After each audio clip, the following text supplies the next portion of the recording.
Hello and welcome back to another Warcraft video. So today I am going to be talking about storytelling in Warlords of Draenor, and well, both the storytelling and also the characters themselves, because I think that this expansion actually sets a really interesting and very high precedent that's probably going to help us out in the future.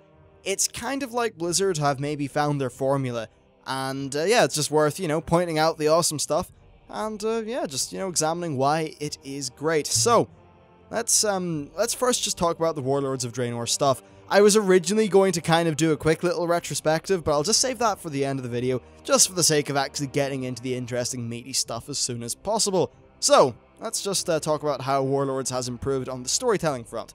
Now then, all the main quests and important side quests are fully voice acted. It's in an unobtrusive manner that does a great job of investing you, the player, in what is going on, which is great. The quality of the voice acting is also really solid across the board. This is something that I was rather impressed with, because honestly, a lot of the voice acting in Warcraft can be a bit cheesy. I mean, damn, some of that stuff with Jaina and Lorthamar, especially at the end of the quest line, the whole "milady, milord," that, facepalm, so bad. But yeah, none of that stuff's happening in Warlords, they really have fixed that up. I do have a full video on the voice acting on the channel, so suffice to say, you can check that out.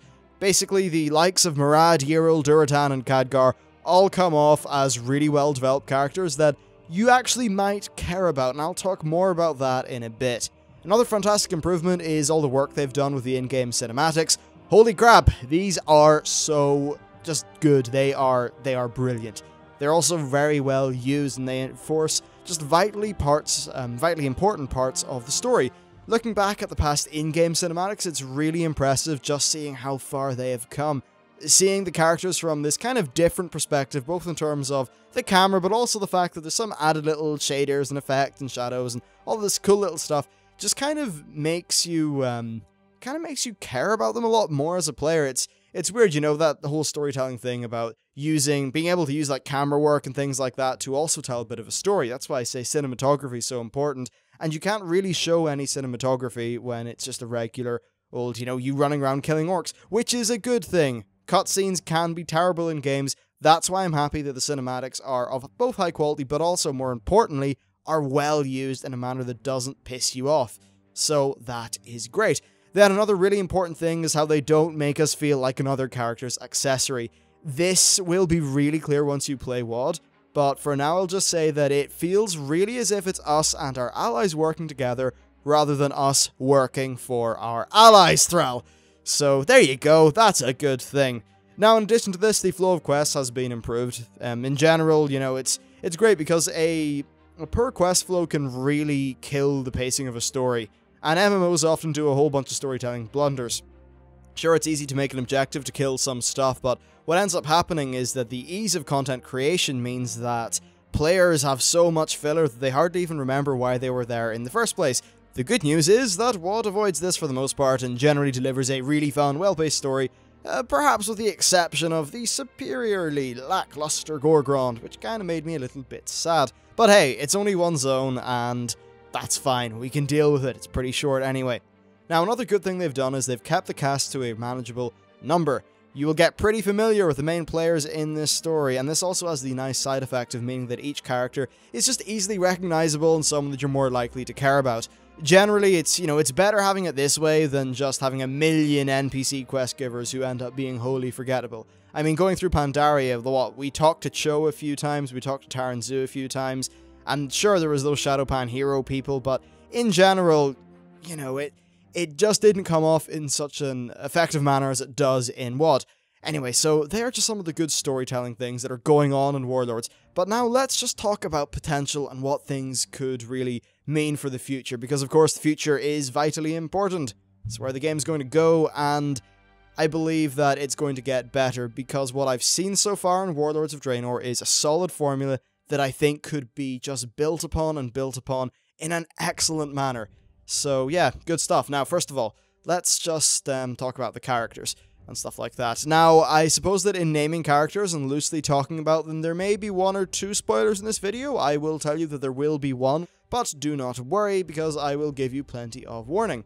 Now then, during Warlords of Draenor, they establish a number of people very well. Yril is probably the standout Alliance character, and honestly, probably the most memorable, original character from the expansion. Her excellent portrayal in the cinematics certainly does aid this, though. Khadgar is also done fantastically. And then, of course, on the Alliance side, you've got the two dwarves who are there, just providing you with a little bit of comic relief, but still, they're solid enough characters in their own right. And then on the Horde side, they've done a good job with Thrall, Duratan, Draka, Drakthar, and friends. By the time we hit level 100, there's this great cast of characters sitting around the place waiting to do cool shit in patches.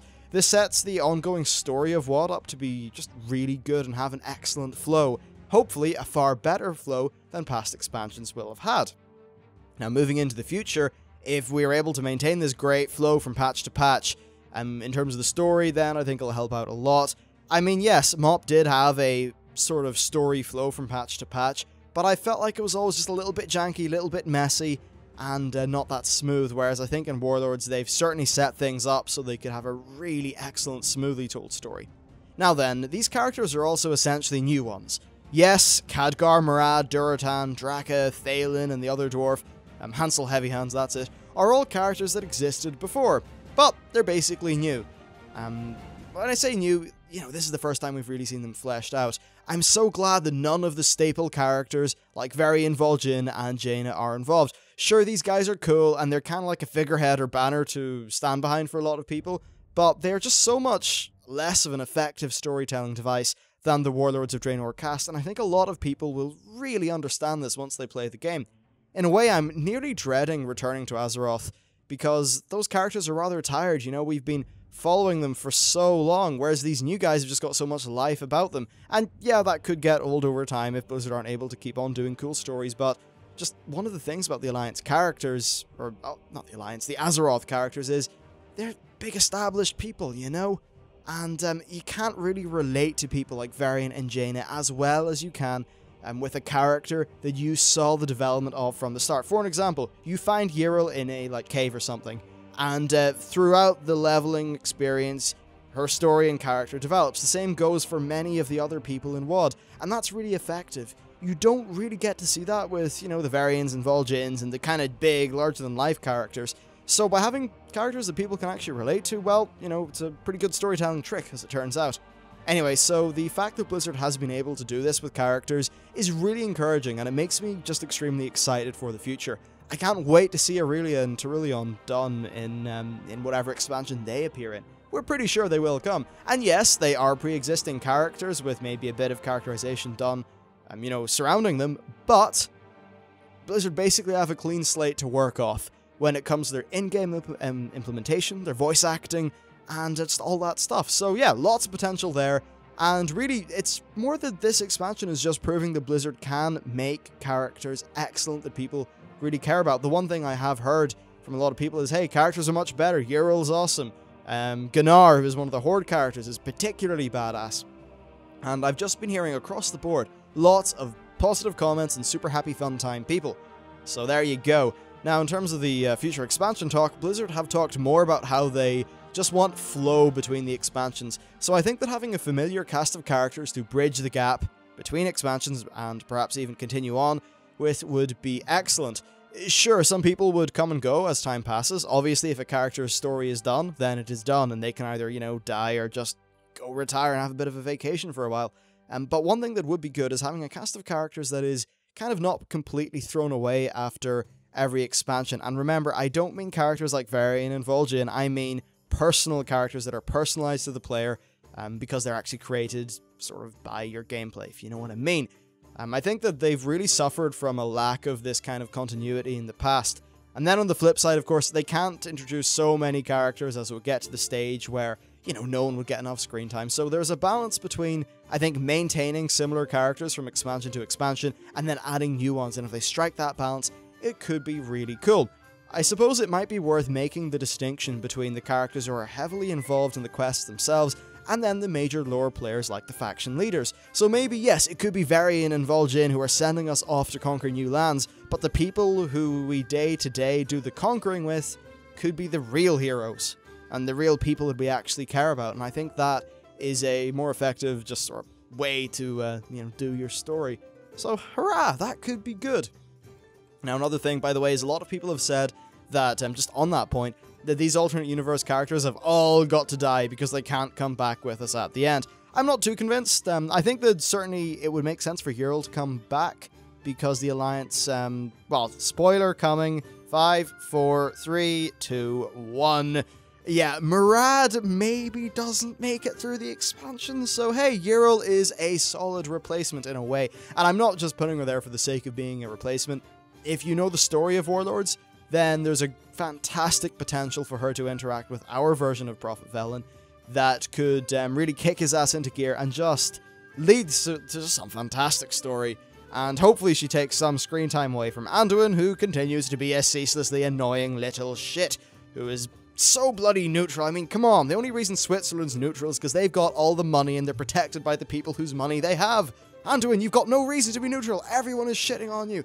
You know, your father was killed. You had to res him yourself and Anduin rant will probably have to happen another time. So, what have we learnt from this discussion? Well, I've tried to point out how they are improving the Warlord storytelling by making excellent characters and then having a better quest flow and all that.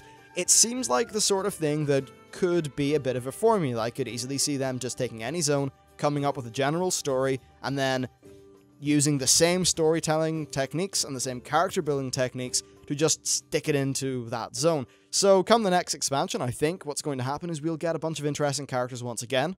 We're going to get the sort of similar quality of questing as what we have in Warlords, and overall, this just speaks really good things for the future. With Project Titan no longer being a thing, I think it's really important that Blizzard start making sort of sustainable frameworks in terms of the way they create content, and I think that this is an excellent framework for questing, storytelling, and character building, and hopefully this will serve them for expansions and expansions in the future, and of course, you know, from expansion to expansion, they would refine it and make it better, but certainly it speaks to really great things, and I'm so happy to see this, because, you know, back in Cataclysm, they really tried to kick the story into high gear. That's when they stopped relying on Warcraft RTS stuff and started thinking, hey, let's make our own story in World of Warcraft. And how far they've come.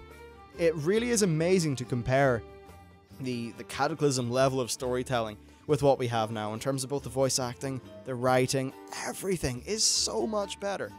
But you know what, while we're looking back, actually, let's just talk about the old expansion. So yeah, back in vanilla you had it so the story was just largely quest text and dealing with some of the inherent problems in Azeroth.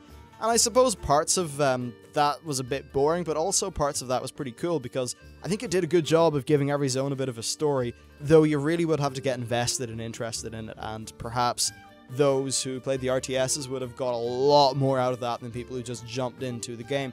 But still, vanilla was its own thing, and back in 2004, that was pretty revolutionary, so I think we can let a lot of the problems with vanilla questing and storytelling lie. I think that's okay.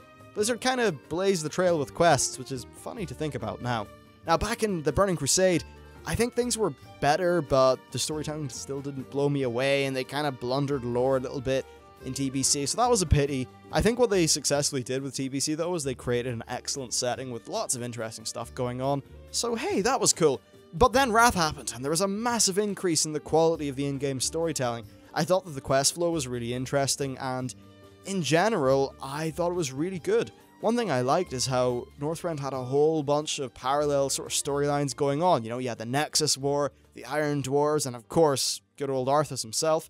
And yeah, I just think they did a great job of having these parallel stories unfold. And, you know, you'd do a bit of Arthas and you'd hop over, do some of the Dwarves, and you'd hop over and do another thing. And I just think that was pretty cool going throughout the expansion. And then, of course, just having the whole Titan backdrop, seeing all that in Sholazar was really cool. The quest flow was also way better in Wrath of the Lich King, in my opinion, and, you know, it managed, in general, to make some great things. For an example, the Wrath Gates, and the attack in the Undercity, the starting quest in Icecrown, and all that great stuff that I thought was damn cool. So really, Wrath gets a giant thumbs up, in my opinion. But then, with Cataclysm, they realized, I think that, you know, they thought to themselves, hey, we made some pretty cool moments in Wrath, let's try to make as many of them as possible in Cataclysm. But what ended up happening is they ramped up the storytelling, but they just didn't have the quality of writing and voice direction and stuff like that to really match it, unfortunately. And in terms of the quest flow, a little bit too linear, you know, just lots of problems, I think. And then Thrall, just good old Thrall, they kind of killed Thrall, that was a bit sad. And yeah, just overall, ugh. And hey, that ending cinematic, oh yeah, that's gonna get all the Oscars, isn't it? I mean, if there was a gaming Raspberries, that thing, I don't care if I'm a person who likes World of Warcraft, I would cheer if that cinematic got a Razzie. So, finally, MoP, the most recent expansion. It has some great lore, actually. And, it's funny, there's been a few times that I've been talking to Noble, and I actually really do agree with him that the lore of MoP was awesome. Lots of cool stuff. But I think where we disagree more is storytelling-wise. I'm just not a big fan of the way the storytelling was done in MoP. I think there was too much filler. I thought that some of the zones were, a little bit boring, and oh god, the poorly executed humor, which just detracted from so much of the story. And that was so frustrating to me because, yeah, there was some cool stuff. You had the badass monk people, who, when they were being badass monk people, were pretty cool. They had one or two nice set pieces. But on the whole, it was just like, you found a few little tiny gems in the sludge, but the sludge was too much for me. Here's what I'd say about Warlords.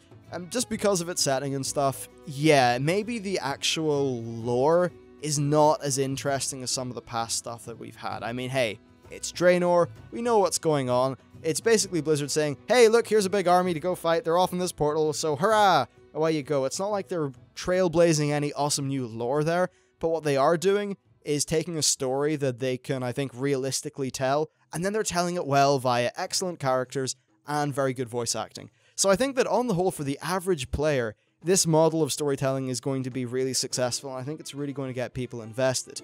My big hope for the future, though, is when they start trying to trailblaze new lore, like, bringing the Titans in and us interacting with them, or perhaps Sagaris or Illyria and Terulion, and maybe going to Argus. When they start really trailblazing, I just hope they are able to keep the so far excellent quality of Warlords of Draenor up in terms of the questing and the story, and hopefully even evolve on it just a little bit. So there you go, I've ran out of various bullet points of things I wanted to nail in the, or not nail in the head, hit in the head, whatever, for this video. So there you go, I'm pretty pumped about the Warlord storytelling, can't wait for the patches. Better not kill Yerl, that'll be pretty shit. So yeah, there you go, congratulations for listening to 17 minutes and 13 seconds of probable bullshit. If you've got any comments on the kind of storytelling and stuff like that you like, be sure to leave them down in the comments. And hey, we might even get a cool discussion going on down there, as insane as that might sound. Thank you very much for watching this video, and I will see you next time.